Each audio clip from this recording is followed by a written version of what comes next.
मेरी गाड़ी तेरे हवाले, तू जाने तेरा काम जाने। और हम लोग तो भगवान से ही अनुबंध है ताकत। एक बड़ा मलहरा का चंगीलाल, बड़ा मलहरा का चंगीलाल, बड़ा विचित्र आदमी, भगवान के मंदिर में गया, राम जी के मंदिर में, राम बाग का जो मंदिर है, राम बाग में खड़े होकर के बोला, हे राम जी, आज अगर हमको 1000 रुपया मिलेंगे तो 500 तुम्हारे, 500 हम तुमको चढ़ाए, 500 हमारी।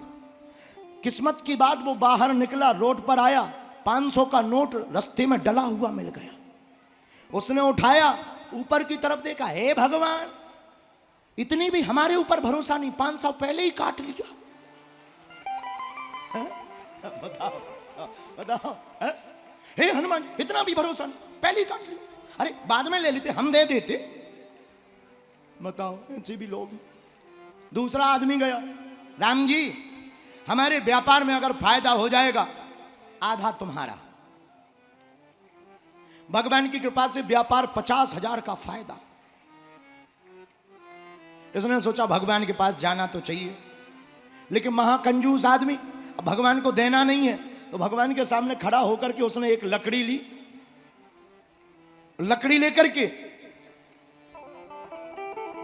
जमीन पर एक लकड़ी को खींच करके, लाइन को खींच कर कहा, परमात्मा, आपकी कृपा से 50,000 रुपए का फायदा हुआ है। हमने कहा था आधा हमारा आधा तुम्हारा, लेकिन आज एक खेल खेलते हैं। क्या? हम पैसा हाथ में लिए हैं, हमने लकीर से लाइन खींच दी, लकड़ी से, लाइन के उस पार जितना गिरे वो तुम्हारा, इस पार जितना गिरे वो हमारा। अब फेंकना तो खुद को है। उसने ऐसे फेंके कि केवल 4-5 के सिक्का गए राम जी के पास, बाकी इसकी तरफ। ये तुरंत राम जी की तरफ देख के बोला, केवल 4 और ले लेते, थोड़ा और ले लेते, क्या बिगड़ जाना, 4 नहीं, थोड़ा और ले लेते, कोई बात नहीं, अब 4 ले लिए तो कोई, अगली बार थोड़ा ज्यादा ले लेना। तीसरा आदमी पीछे खड़ा था, वो बोला, राम जी, हम लाइन खींच करके हम अपने में तुम्हारे में भेद नहीं करना चाहते। हमने सुना भगवान, हमारा तुम्हारा व्यापार का संबंध था, समझौता, अगर फायदा होगा तो आधा तुम्हारा आधा हमारा। एक काम करते हैं, हमने सुना तुम ऊपर हो, हम ऊपर रुपया फेंकते हैं, जितने ऊपर रह जाएं वो तुम्हारे, नीचे आ जाएं वो हमारे। ऐसे ऐसे लोग समझौते, और फिर कहते महाराज जी भगवान कृपा नहीं करते। अरे माई बाप, परमात्मा धन का भूखा नहीं। ये जो तुम्हारे सिक्के हैं, तुम्हारे सिक्के तुम्हारी पृथ्वी पर नहीं चलते, भारत के सिक्के दूसरे देश में नहीं चलते, और हम लोग परमात्मा के दर पर परलोक में चलाने का काम करते। माई बाप, भगवान धन के भूखे नहीं, परमात्मा तो भाव के भूखे हैं। और हनुमान जी ने भाव से राम नाम जप किया, तो भाव से राम नाम जप करने का प्रभाव ये हो गया, भाव का प्रभाव ऐसा होता है कि स्वभाव सरल हो जाता है और प्रभु की प्राप्ति हो जाती है। सुमरि पवन सुत पावन नाम, अपने बस करे राखे राम। हनुमान जी ने राम नाम जप करके प्रभु राम को बस में कर लिया। एक बात, बड़ा मलहरा के पागलों, हमको तुमको परमात्मा ने मनुष्य तन दिया है, ये तन बड़ी मुश्किल से प्राप्त होता, सहज नहीं। अच्छा देखो, राम जी की तुम्हारे ऊपर कितनी करुणा है। 84 लाख योनियों में राम जी ने तुम्हें मानव तन दे दिया, और राम जी की दूसरी करुणा देखना तुम्हारे ऊपर, आपको मानव तन तो दिया ही है, पर पूरी दुनिया में भारत जैसा वतन दे दिया है।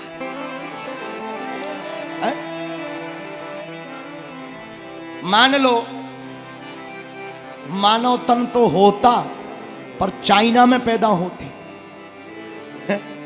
छोटी छोटी आंखें, चिंग चांग चांग चांग चमन चांग, यही करना। क्या राम कथा सुन रहे होते? बोलिए, क्या चाइना वाले राम कथा सुन रहे? बोलिए हाँ जी या ना जी। अच्छा वेस्ट इंडीज में होते सीताराम है, लेकिन भगवान की कितनी करुणा। अच्छा देखो पहली करुणा मानव तन, मान लो भैंसिया बने होते, कहीं बंधे होते हैं, श्वान बने होते, कहीं भौंक रहे होते। धन्य है हनुमान जी की कृपा। पहली करुणा मानव तन दिया, दूसरी कृपा भारत जैसा वतन दिया, और तीसरी कृपा तुम्हें हली उल्लाह के चक्कर में प्रार्थना नहीं करना है, सत्य सनातन धर्म की छत्र छाया में बैठकर हरि गुणगान गाना है। ये राम जी की कितनी करुणा। इसका मतलब ये नहीं कि दूसरे मजहब वाले छोटे हैं, पर बाप बाप होता है।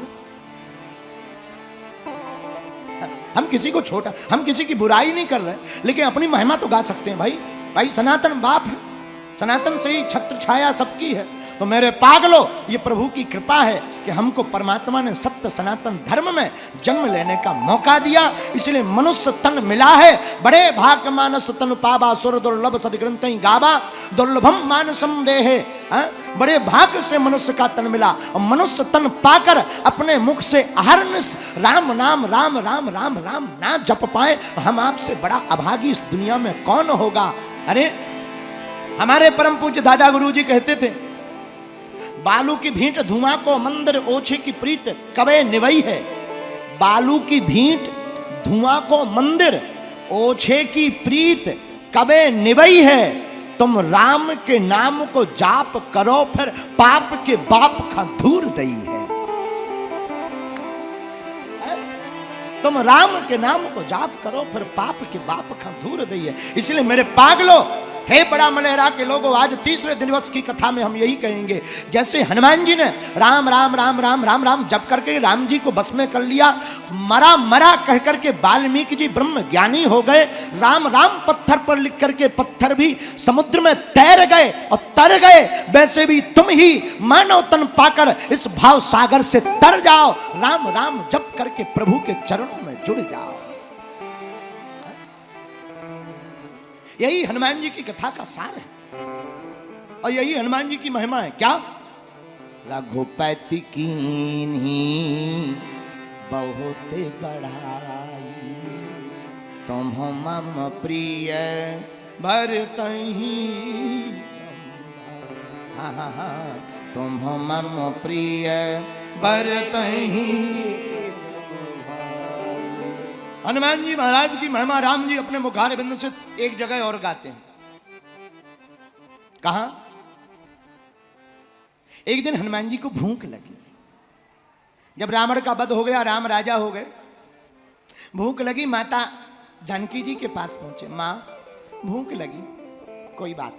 अच्छा देखो, सबको तो लगती है भूख, हनुमान जी को लगती भूखा, भूखा बड़ी बड़ी। बोलो सीताराम।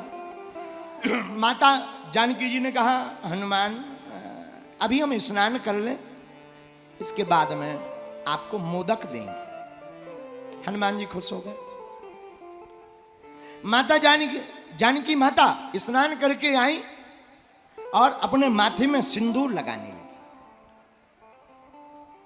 सिंदूर को लगाता देख श्री हनुमान जी बोले, मां ये क्या है? माता जानकी जी ने कहा, बेटा ये सुहागनी स्त्री की पहचान है, सिंदूर है। मां इसको लगाने से क्या होता? बेटा सुहागनी स्त्री अपनी पति की लंबी की आयु के लिए अपने मस्तक पर सिंदूर लगाती है। देखो कितना अच्छा संकेत है, संकेत बहुत प्यारा है। लेकिन मेरे भारत के लोगों, केवल माताओं को सिंदूर लगाने का अधिकार नहीं है, हम पुरुषों को भी मस्तक पर टीका लगाने का अधिकार है।